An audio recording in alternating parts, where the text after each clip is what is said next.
liberation. Where we say liberation has already happened, you can't actually be liberated, because to be liberated you have to be bound by something. So in actual fact, reality is that we're not bound by anything other than ignorance. Okay? There's nothing but ignorance binding everyone. 8 billion of us. Okay? So it's like the topic, it's like the idea of liberation, the idea of enlightenment, all these things that, you know, spirituality kind of has been making a chutney out of.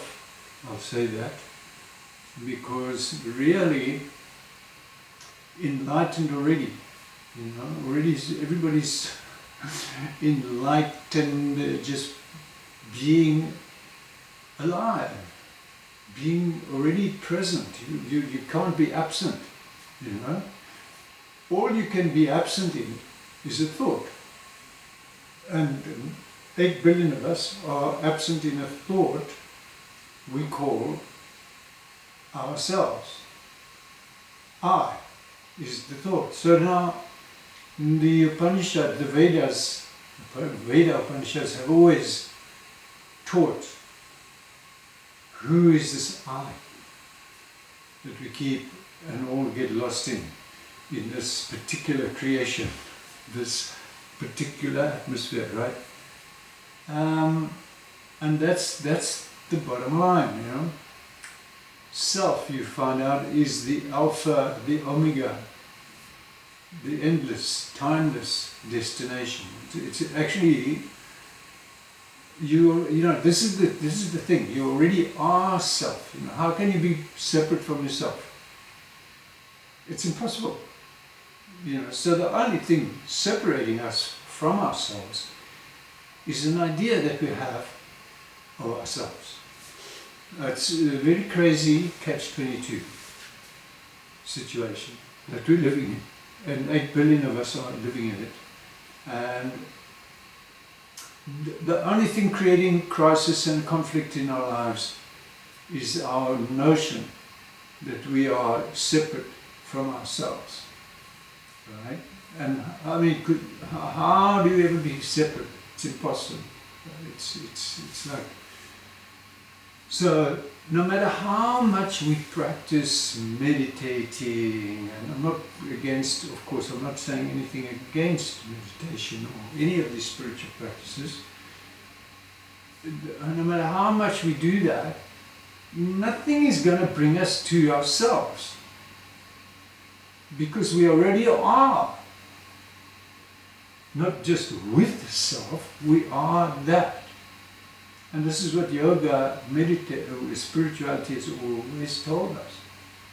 You know, so looking for completeness, looking for meaning in everything in the world, we don't realize that looking is already the meaning and the completeness itself. And what the teachings have always done is just point that out. It's a very simple thing. You know, because what happens is we bring the meaning with us.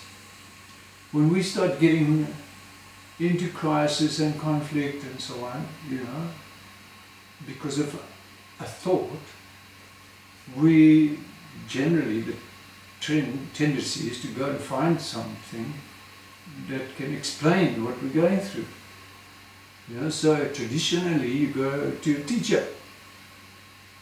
And traditionally the teacher, when you say, oh, you know, I've done everything in my life, I've got qualified, I've done my, you know, degrees, I've done everything I can, as much as I can, but still there's like something missing. You know what the teacher says? In all that you've been doing, all that you've done, no matter how successful or unsuccessful or complete you've been in your application of yourself, you know, you are missing in all of it. You are the missing piece. So what you find out is, in this whole universe, looking for meaning, You recognize that you have always been the missing piece in the whole of the universe. Because one word makes us forgetful. I. One word makes us absent. To what? To the truth that is already ourselves. So what practices do is prepare the mind. Having taken ourselves to be everything else other than ourselves, right? Names, degree, qualifications, possessions, relationships of all kinds, having taken ourselves to be all of these, in crisis we discover we can't be any of these things, because the thing that drags us down in crisis is the very thing that we depend on. Right? The more we depend on something, getting into crisis, we recognize that is the very thing dragging us deeper and further into crisis and conflict. And that's natural. There's nothing wrong with crisis. Crisis is the turning point of our lives. And the whole, you can't, everybody's born ignorant.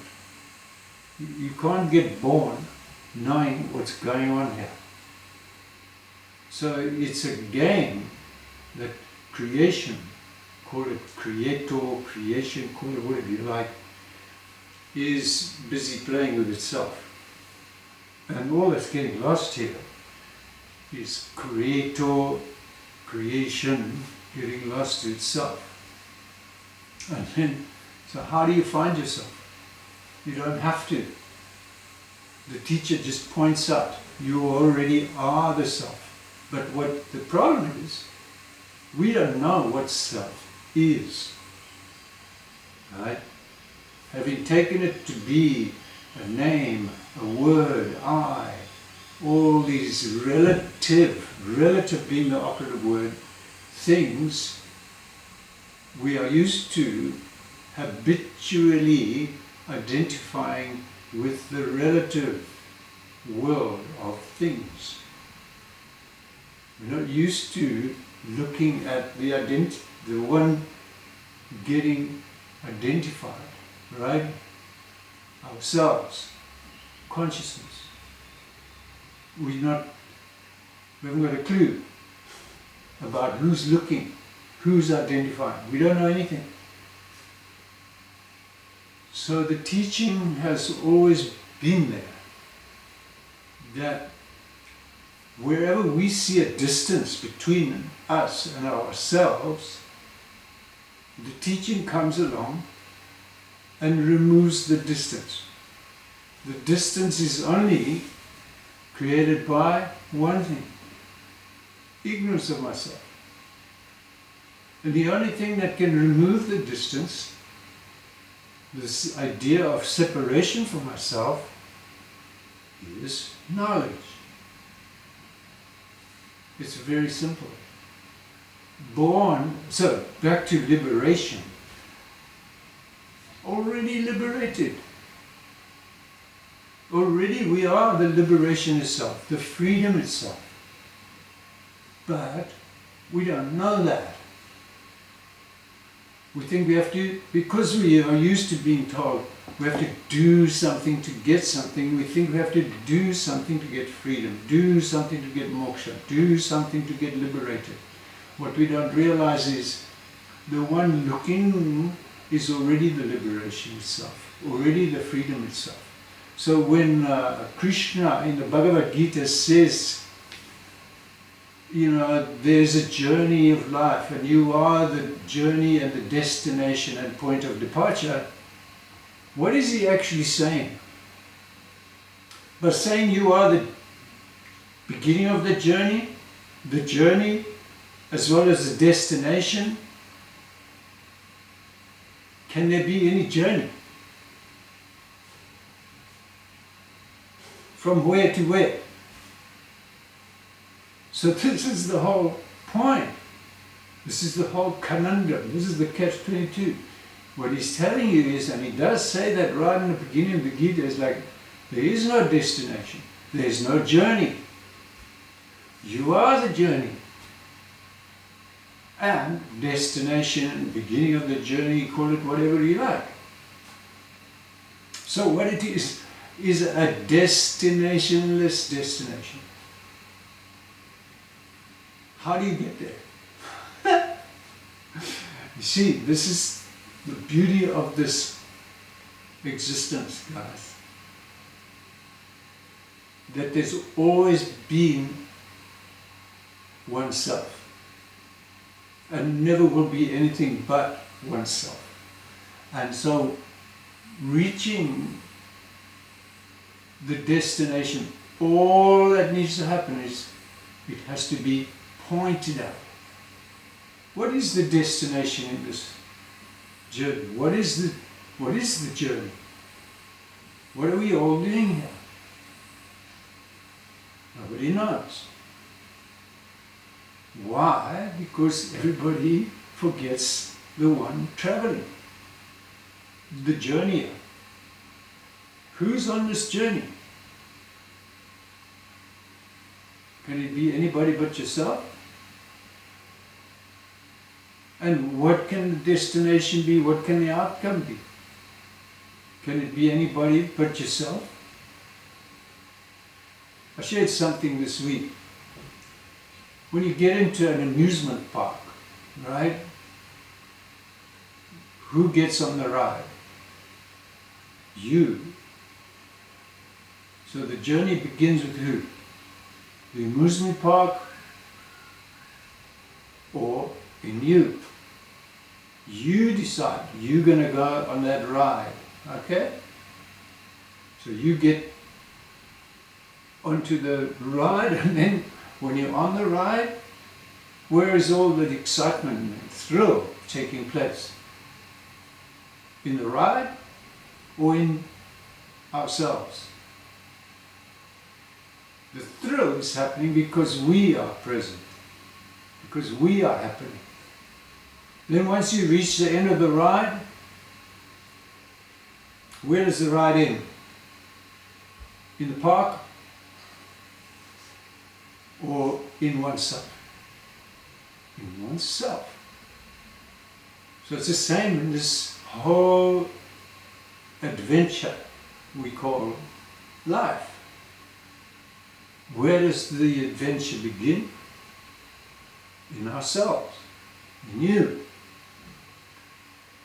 Who does the adventure belong to? Ourselves.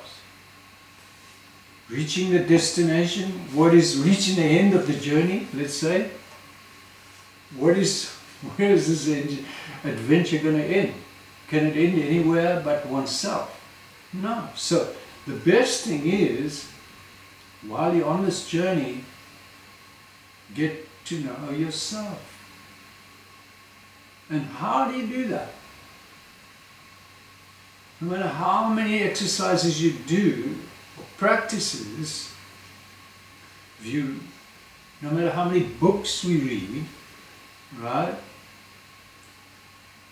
If we're reading in Sanskrit or whatever language we're reading in, no matter how much we do, how many yoga postures we can do, how long we can meditate or whatever we do, if the one meditating, if the one reading the texts is still a mystery, if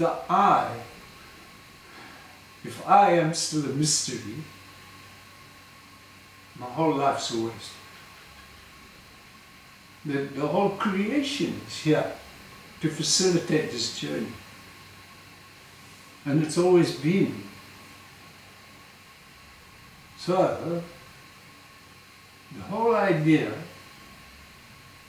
ultimately is to remove all conflict and all confusion and in our lives, is to remove our ignorance. of one thing: ignorance of ourselves. That's all that's creating all our conflict. Why? Because taking myself to be anything that I'm not, the whole universe challenges me. Because it can't be true. Right? Because before I can have an idea of myself, already I am myself. Right? And then what happens?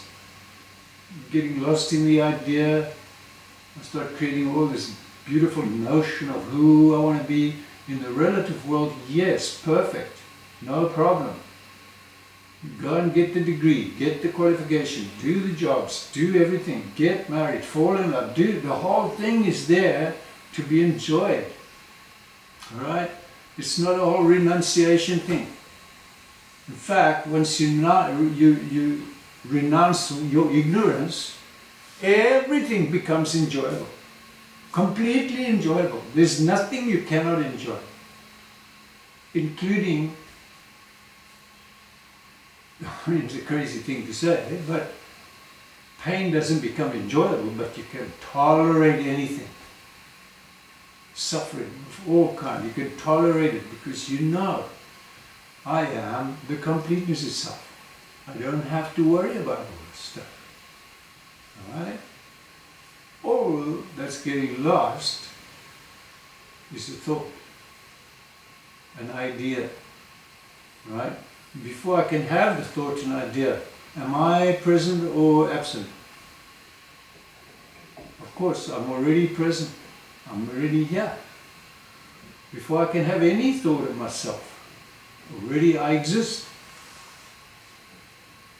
So to take a thought to be real and the truth of what is existing here doesn't work. It can never work. All that can work is what's working already, this self-consciousness in which everything is happening. So all our lives are happening in the presence of the reality itself already. Not a destination or a beginning. It's just happening all the time, spontaneously, as ourselves. So this has been the nature of human existence since who knows when. How long has this teaching been going on? Since man first questioned himself, herself, questioning our existence, right? And in questioning our existence, all we want to know is, who am I? What am I doing here? Yeah? So, what is the most important word there? I. Who am I? What am I doing here? So what do we want to know? We want to know the nature of this I. But in doing that, we first have to know what the nature of thought is. Because I is nothing but a thought. So please remember, okay, already liberated. You don't have to do a thing to be liberated. If you in fact have to do anything, the pilgrimage, I guess, is to find someone who can help. Someone who knows, you know. But what happens is when we get into crisis and go on all these quests, you know, looking, going to Bali, going to Costa Rica, doing all sorts of retreats on different islands where self apparently got to before us, you know. Luxurious. Self is just on the most luxury destinations, okay? When did we give self the permission to go to Costa Rica or to Bali? Did we ever give permission? No. Self is always with us. You know? And so thinking, now I'm going to go to this desert island and exotic island and whatever. to find myself. What we get lost in is all these teachings and practices and what are we doing? And I've done the same thing. When I was 21, I got in, 19, sorry, I got into yoga practices, and I've been doing them ever since, religiously. Yoga becomes like a religion, no? And meditating and doing everything. Until someone said to me, hey, I thought, oh, actually what I said to you earlier, you know, I feel there's something missing. And I found somebody and they said to me, you know what's missing? You. You've been missing all the time. So, how do you find that missing piece? It's invisible. Self. Can we see self? We're able to see everything else. This is the whole conundrum. We can see everything else, right? We've got perfect 5 senses. We can see, taste, touch, smell, hear. 5 senses to see the whole relative world that we exist in. But we can't see the seer. Not a taste to be tasted, touch to be touched, not a sight to be seen. Not a smell to be smelt, not a sound, not a something to be heard, right? Self is the hearer, the listener. Self is the taster. Self is the seer, right? The smeller of all the fragrances is nothing but self. Who is this self? Traveling through all of us. And we find out through the teaching. What it does, the teaching does, self-knowledge, Atma-vidya, takes you through all the options, right? Challenging this I.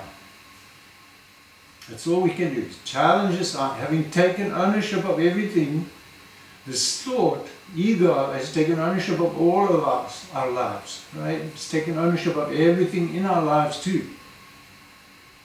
And for what purpose? So I can resolve the thought of ourselves. That's the ultimate goal. Right? So the ego's job is to resolve itself. But nobody knows that. So getting lost in individuality, lost in all the relationships of all kinds, infinite kinds, we forget the one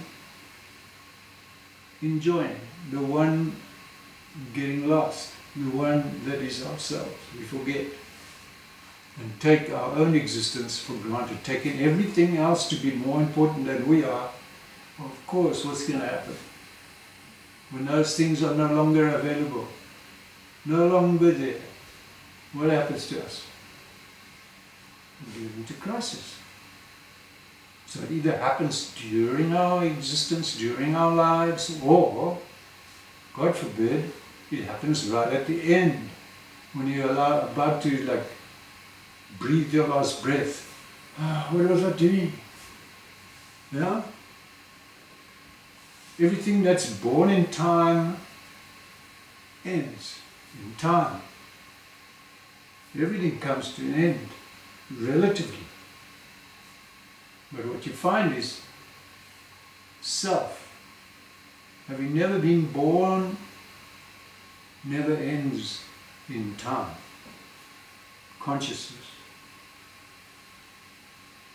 The example I use sometimes is where when you get on a plane, right? And you're traveling to a nice place, destination, whatever, you're going on this trip. Before you get on the plane, you look at your seat number, right? You see, okay, my seat number is like 29C or whatever. Okay? And then when you get on the plane, and you arrive at your seat and you find someone's taking your seat, whoa, what happens? Mayhem, right? Eventually you get in your seat, you sit there, you fly, you take the journey, and you go on the lovely journey, and you get to your destination, right? Get off the plane, pick up your bags. Do you ever remember that seat number? The same in this, enjoying the joy of the journey. When it comes to an end and you reach the destination, what's the problem? If you know who's traveling, if you know the destination, then it's not a big deal coming to the end of the journey. But if you don't know, and you think, you know, this is all there is, and you are all there is, and all there is individuality, all there is like what we own, you know, all our bank accounts and blah, blah, all the attachments, right? Those all drop. When the body drops, everything has to drop. But self never drops. Self, consciousness, continues. Timeless, ageless, beginningless, endless. You want an example? The wave in the ocean, appearing to exist for some time, appearing to separate itself from the ocean. Is the wave ever separate from ocean? Never mind ocean. Is the wave ever separate from water? How can the wave ever escape ocean? You can have a lot of fun, you know, when you go sit down by the ocean, try and see if any waves escape the ocean. No wave can escape the ocean, nor can any wave escape being water. So water is just a metaphor. Ocean is just a metaphor of consciousness.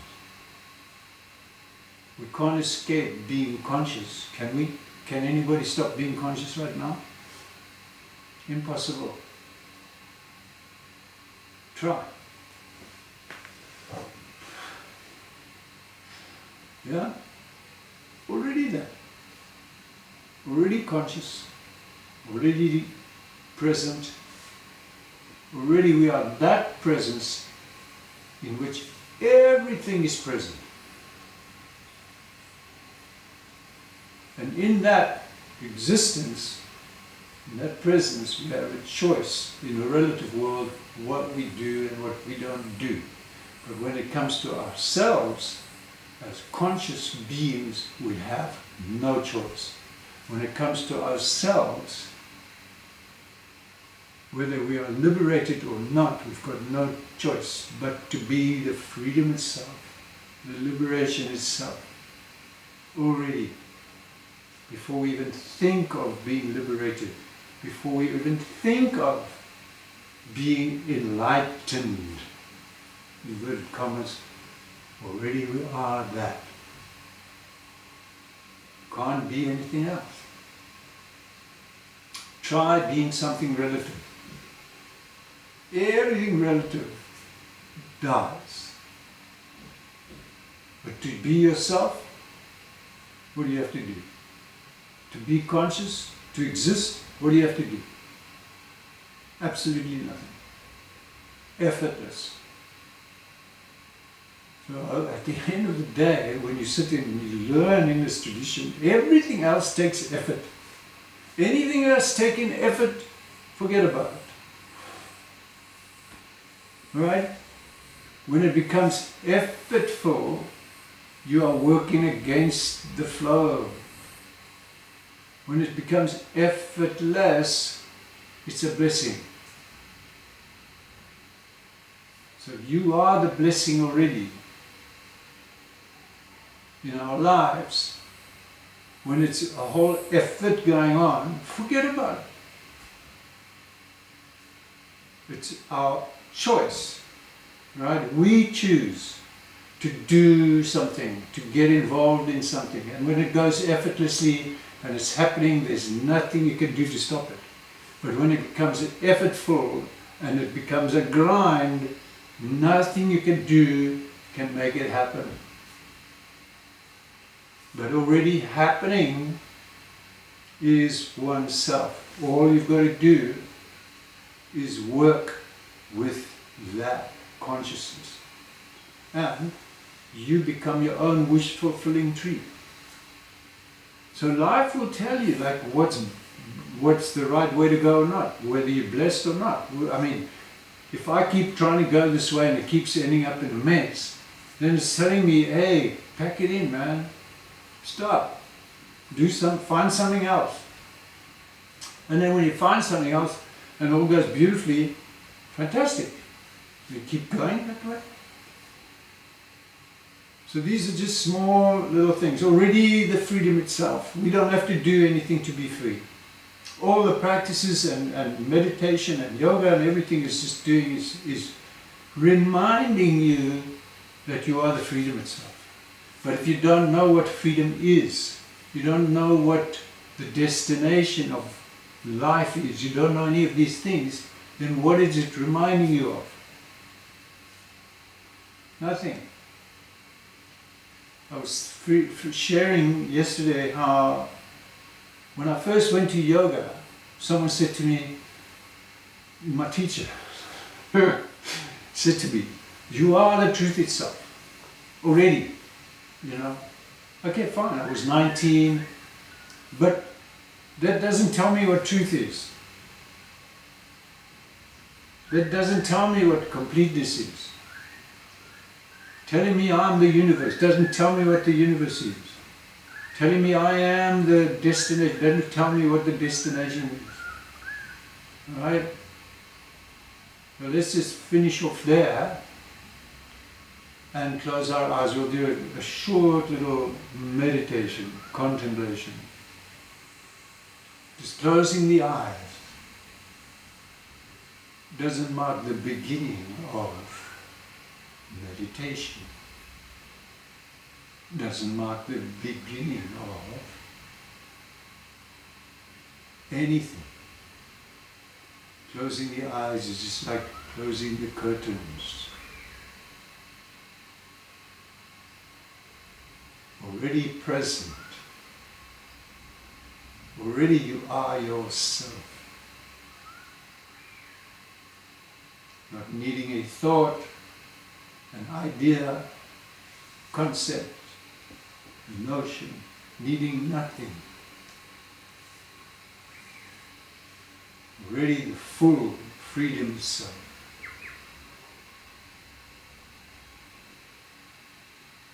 Feeling bound is a thought, an idea that I have about myself. I cannot be the thought I am having.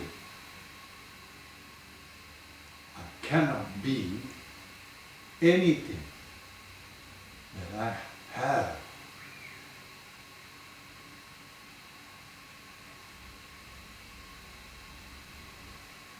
Already the completeness itself. Already the meaning of presence. The very meaning of here and now. There is no other meaning anywhere. Looking for it, I never find it. Because the one looking, seeking, looking for meaning in everything is the meaning itself, without doing a thing, without lifting a finger. Be the meaning, which we all are already, the changeless, stillness, ever still, ever present, the peace itself.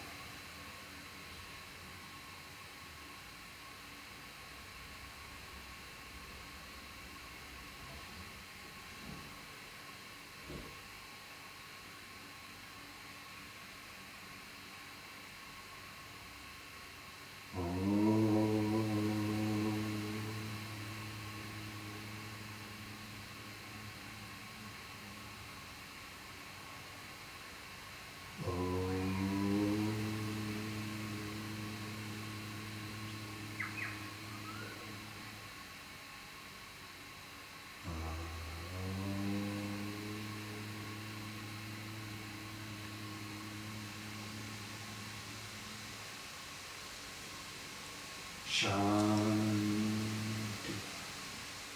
Shanti, Shanti.